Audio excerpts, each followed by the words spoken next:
दोस्तों सारी खबर पाने के लिए चैनल को सब्सक्राइब करें और उसके बाद ऑल नोटिफिकेशन पर क्लिक ज़रूर करें।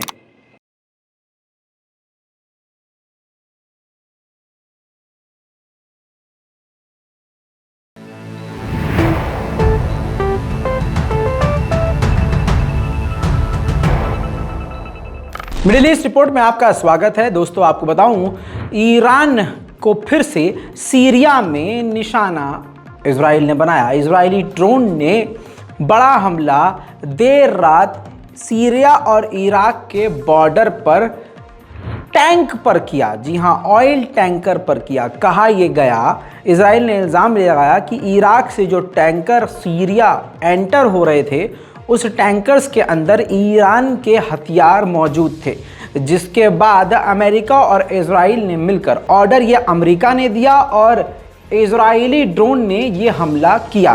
पहले तो मैं सबूत आपकी स्क्रीन पर ये लगाना चाहूँगा कि ये देखिए, जेरूशलम पोस्ट यानी इजराइल की खुद की मीडिया ये कह रही है कि इजरायली ड्रोन ने एयर स्ट्राइक किया।